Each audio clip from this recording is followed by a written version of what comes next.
Shalom saudari, kita lanjut pendalam Alkitab kita masih di dalam tema perjamuan kudus atau Holy Communion, tetapi subtemanya hari ini adalah menghidupkan miliknya dengan hukum roh dan kehidupan. Apa itu? Kita lanjut aja, kita langsung, dan tapi kita sebelumnya kita review dari minggu lalu bahwa betapa perjamuan kudus itu penting.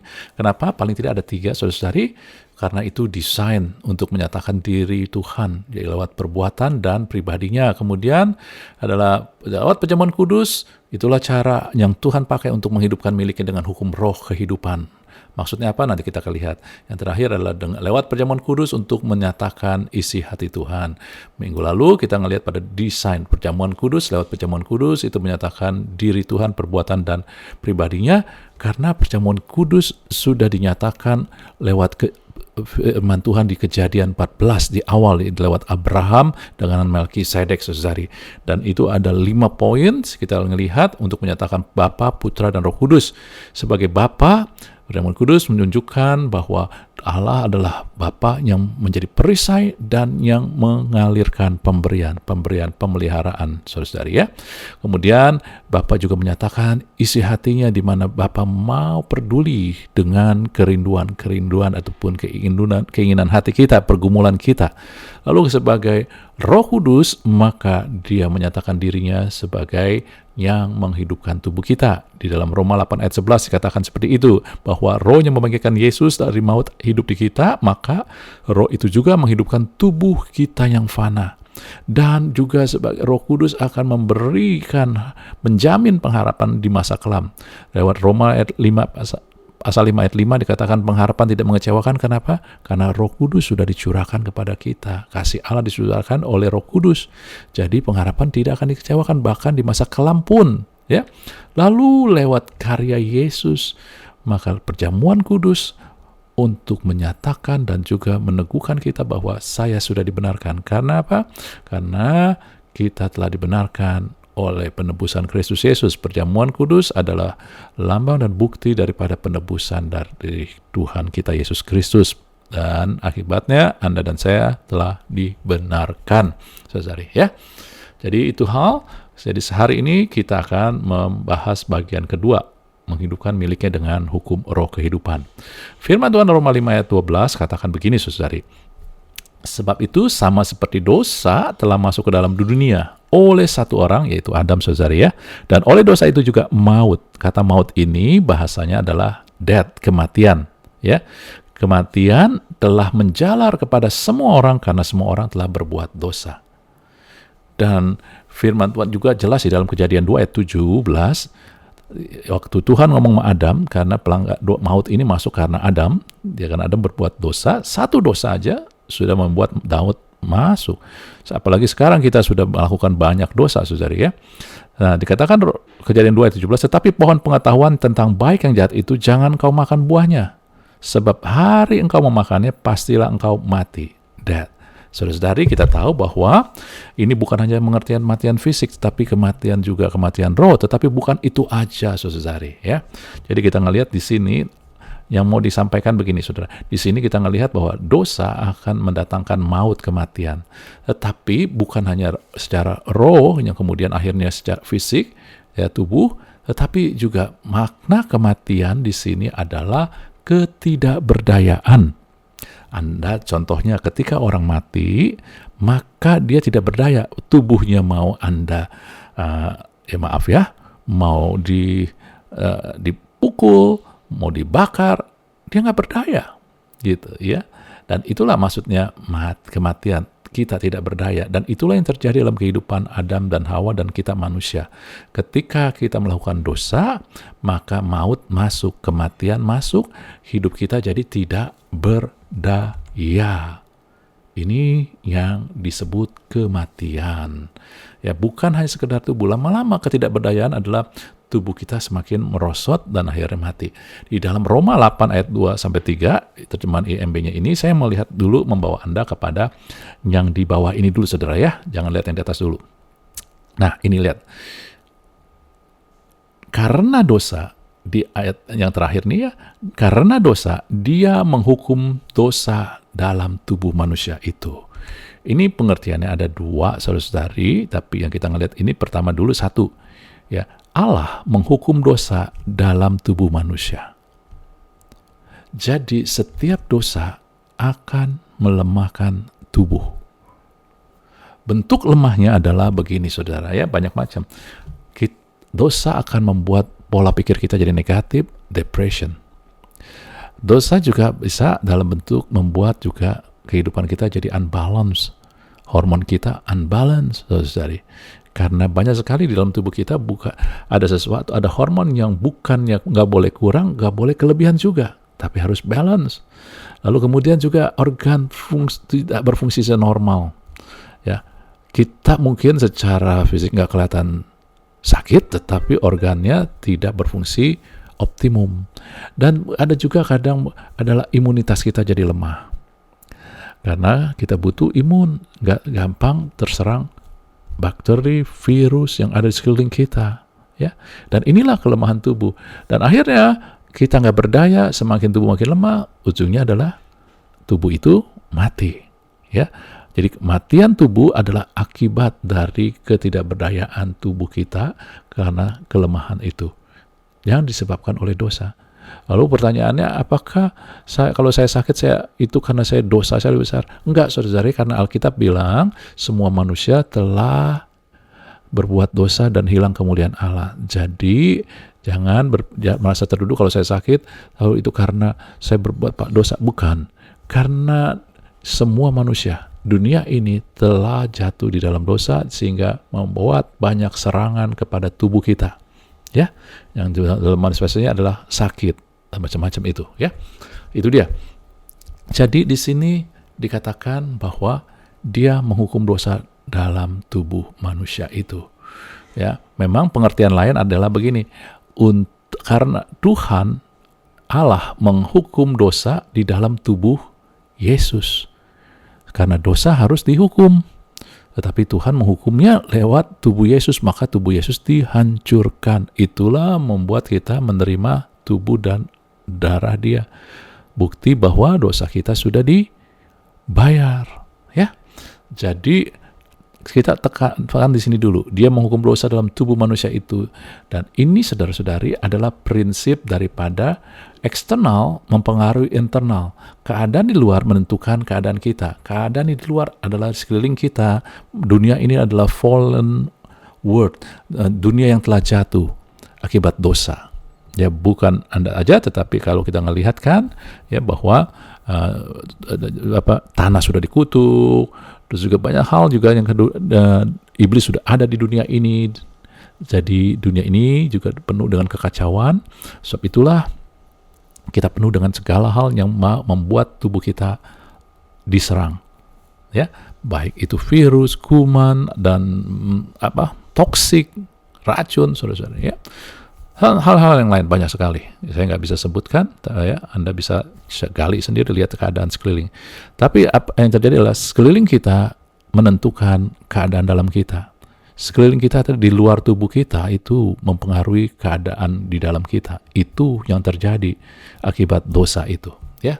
Tetapi puji Tuhan dikatakan di sini, Anda ngelihat lagi kembali di ayat awalnya, Roma 8 ayat 2, dan sebab hukum roh kehidupan di dalam Kristus Yesus. Saya pakai terjemahan IMB karena terjemahan bahasa Indonesianya tidak komplit. Ya, di sini disebut hukum roh, ya. Di kehidupan di dalam Kristus Yesus telah memerdekakan aku dari hukum dosa dan hukum maut, saudari. Jadi di dalam Yesus menegakkan hukum roh. Kenapa perlu Anda sadari ini tentang hukum? Karena Allah kita adalah Allah yang tertib. Segala sesuatu di dalam segala alam semesta ini, saudara, di dalam segala sesuatunya harus digovern oleh hukum. Hukum itu bukan seperti di pengadilan. Hukum fisika, hukum kimia. Nah, hukum yang lebih tinggi itu menegakkan ataupun juga itu yang harus dilakukan lebih dahulu, saudari, ya. Contohnya begini, contohnya Esther, dalam kitab Esther, bagaimana raja mengeluarkan hukum pertama adalah karena dipengaruhi oleh si jahat, dia mau diminta untuk surat kuasa untuk membantai orang Yahudi. Tetapi kemudian akhirnya rajanya sadar, ya, Lalu kemudian dia keluarin lagi peraturan dari dia yang kekuatannya lebih besar, bahwa orang-orang Israel boleh mempertahankan diri, dan siapa yang mau membinasakan Israel boleh dibinasakan, dan intinya begini, kerajaan akan mendukung orang Israel membela diri. Nah, itu membuat orang lebih takut karena ditopang oleh rasa kerajaan.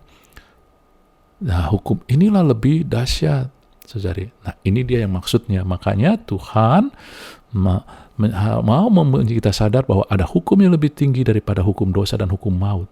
Ketika kita menjalankan hukum dosa dan hukum maut, maka itu akan membuat kita tidak berdaya, saudari. Ya, itu dia. Tetapi sekarang kita ada hukum roh kehidupan di dalam Kristus Yesus. Sehingga apa? Memerdekakan kita dari hukum dosa dan maut. Memerdekakan ini dari kelemahan-kelemahan kita. Nah, pertanyaannya, bagaimana sih saya menghidupkan hukum roh kehidupan di dalam Kristus Yesus? Nah, Tuhan kasih tahu caranya, dan yang paling pertama dikatakan di dalam Yohanes 6, saudara-saudari. Karena hukum roh kehidupan itu di dalam Kristus Yesus, berlaku di dalam Kristus Yesus. Contoh hukum roh kehidupan itu lebih tinggi dari hukum fisika dan kimia atau biologi adalah Anda ngelihat sendiri. Waktu Yesus mengubah air menjadi anggur, secara hukum fisika, hukum kimia, itu nggak mungkin. Tetapi hukum roh kehidupan di dalam Kristus itu lebih tinggi, segala sesuatu tidak ada yang mustahil bagi Allah, itu yang harus dijalankan. Gitu ya. Itu lebih utama, maka itu yang harus pertama dijalankan. Tapi harus di dalam Kristus. Bagaimana supaya di dalam Kristus? Yohanes 6 ayat 56-57 katakan, siapa makan dagingku, minum darahku, ia tinggal di dalam aku di dalam dia. Cara kita ada di dalam Kristus Yesus adalah makan daging dan minum darah. Perjamuan kudus, Holy Communion, saudari.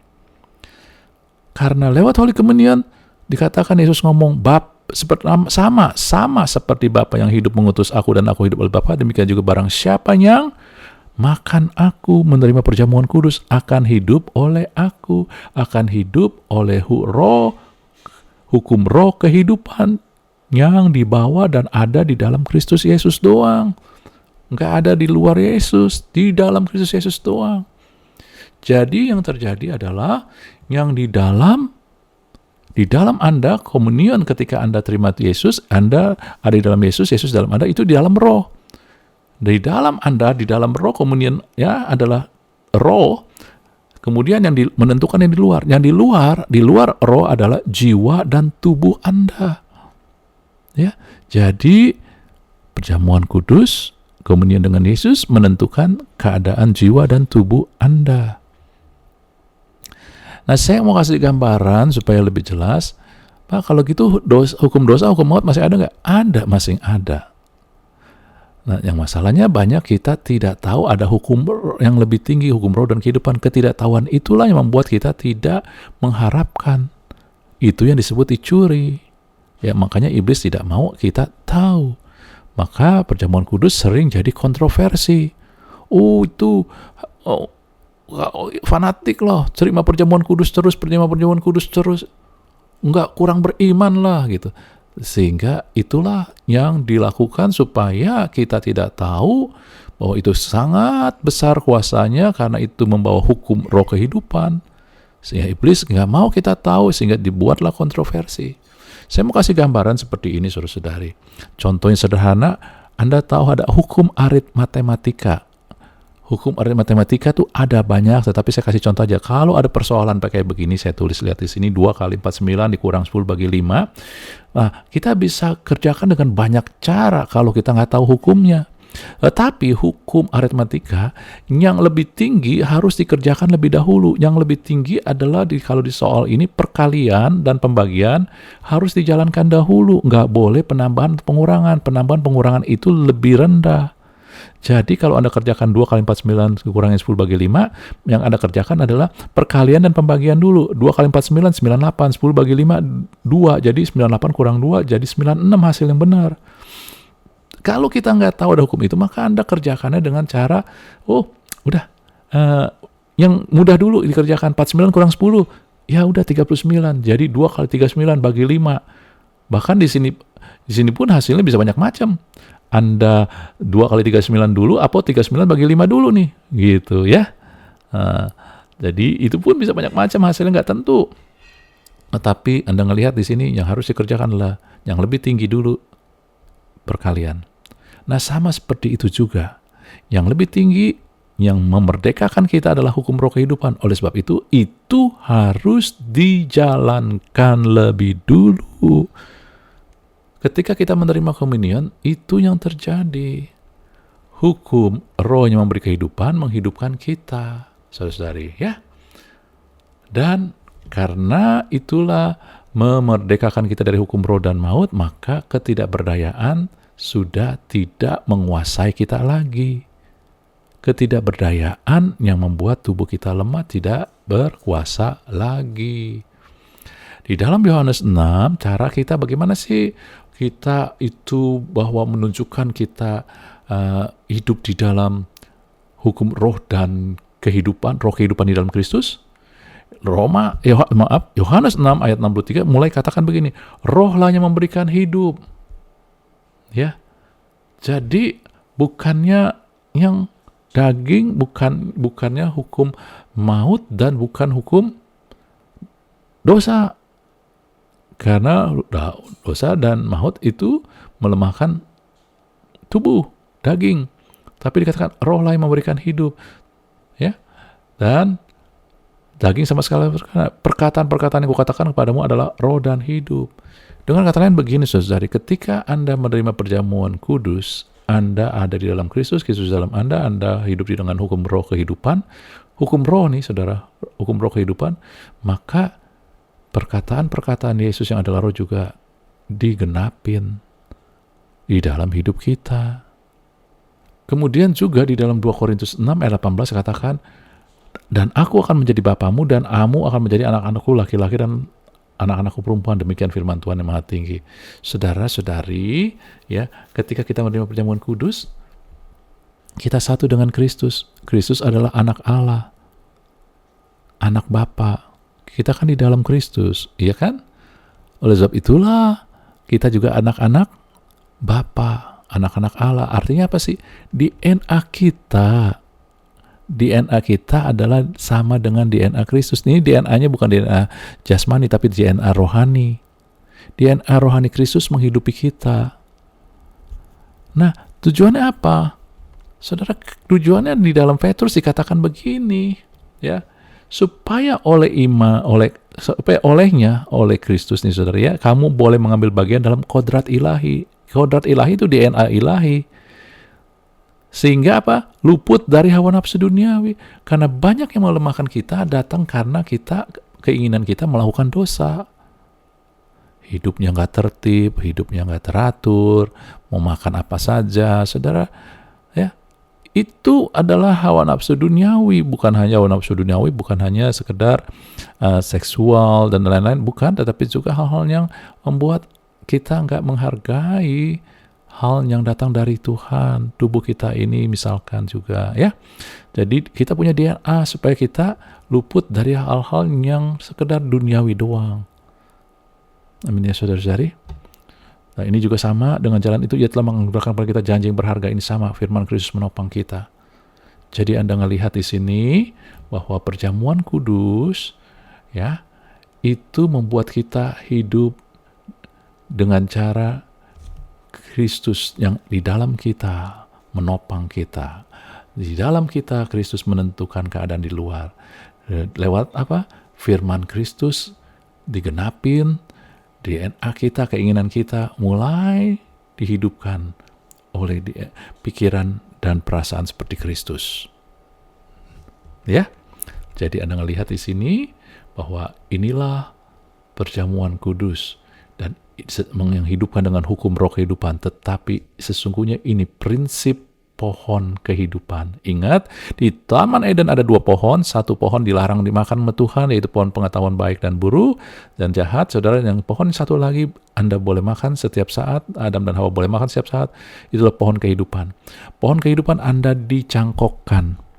Ingat, ketika Anda dicangkokkan, Anda ranting. Serusak apapun ranting ketika dicangkokkan kepada pohon yang subur, yang kehidupannya subur, maka aliran pohon kehidupan itulah Anda dialirkan, yang menghidupkan kita, bukan keadaan sekeliling. Sekeliling daripada ranting itu mungkin badai, ada hama, tetapi ketika pohon kehidupan itu, akar pohon kehidupan itu mengalirkan sesuatu yang hebat, yang luar biasa, maka sekeliling itu nggak mempengaruhi. Jadi Anda melihat bahwa sebaliknya, ketika dosa membuat kita hidup dengan prinsip pohon pengetahuan. Kita tahu sesuatu di luar terus mempengaruhi kita. Di dalam firman Tuhan 1 Korintus 11, 24-25, saudara-saudari, dikatakan begini, ini sama juga, ini prinsip pohon kehidupan. Ya, Yesus ngomong, dan sesudah itu ia mengucap syukur atasnya, ia memecah-mecahkan apa? Roti, berkata, inilah tubuhku diserahkan bagi kamu, perbuatlah ini menjadi peringatan akan aku. Demikian juga yang mengambil cawan, sudah makan, berkata, cawan ini adalah perjanjian baru yang dimateraikan oleh darahku, dan perbuatlah ini setiap kali kamu minumnya menjadi peringatan akan aku. Jadi perjamuan kudus roti dan anggur itu mengingat akan Tuhan, mengingat akan korban Kristus Yesus. Kalau Anda mengingat akan pengorbanannya karena kasih yang besar, maka Anda menghargai, menghormatinya. Cara menghargai, menghormatinya bukannya ritual, bukan hanya dengan agamawi yang sekarang pakai persembahan ini dan itu, bukan, tetapi pohon kehidupan, cara Anda menghormati, Anda semakin erat, semakin dekat sama Tuhan, Anda semakin mau dekat sama Tuhan, Anda semakin mau baca firman, Anda semakin mau sungguh-sungguh ketika Anda melakukan segala sesuatu buat Tuhan. Dan kata setiap kali ini artinya apa? Artinya Anda diundang untuk sering lakukan. Sama seperti pohon, saudara-saudari ya, ketika ranting ditanam di pohon, maka dia bukan hanya sekali doang terima aliran, tapi terus dialirkan. Ada aliran yang terus kita terima setiap kita menerima perjamuan kudus. Oleh itulah disebutnya setiap kali. Jadi artinya setiap kali kita makan perjamuan kudus, ada aliran. Tapi aliran itu hanya mengalir ketika kita menghargai. Cara kita menghargai seperti pohon kehidupan. Aku mau lebih dekat sama Tuhan. Bukan yang memanfaatkan Tuhan. Aku mau lebih nempel sama Tuhan. Dengan hati yang benar. Maka Anda akan melihat bagaimana perjamuan kudus Holy Communion, itu tubuh dan darah Tuhan Yesus, akan menghidupkan Anda dan saya dengan hukum roh kehidupan di dalam Kristus Yesus. Dan Anda dan saya akan melihat kuasa daripada firman digenapin, walaupun mengatasi ataupun juga itu nggak masuk akal. Dokter mungkin bilang sudah tidak ada obatnya, dunia sekeliling bilang Anda sudah tidak bisa ditolong, atau keadaan semakin buram, tetapi tidak akan pernah itu yang menguasai, karena ada hukum yang lebih tinggi yang harus dijalankan, yaitu hukum roh kehidupan di dalam Kristus, yang membuat firman Tuhan digenapi, yang membuat DNA Kristus menghidupkan Anda. Amin. Renungkan itu. Saya percaya suatu saat nanti kita akan hidup di masa yang susah, sulit, ya. Sekarang pun juga sudah mulai, di mana kita tidak bisa lagi mengandalkan bantuan dari manusia semua, bukan hanya sekedar egois, tetapi juga nggak berdaya. Dan kemudian juga keadaan sekeliling pun nggak akan tambah baik. Tetapi Tuhan tidak akan pernah meninggalkan kita tanpa pertolongan, tanpa bantuan. Dan Dia menyediakan. Kalau kita nggak tahu, nanti kita bingung. Tapi kalau kita tahu, kita akan mengambil roti dan anggur, tubuh dan darah Tuhan Yesus. Itulah salah satu pertolongan Tuhan yang luar biasa. Iblis nggak mau kita tahu. Iblis mau kita kontroversi, jadi diributkan, membuat kita bingung, ragu, bimbang. Tapi hari ini renungkan, ya, dan kita mulai lakukan. Tuhan memberkati kita semua. Haleluya.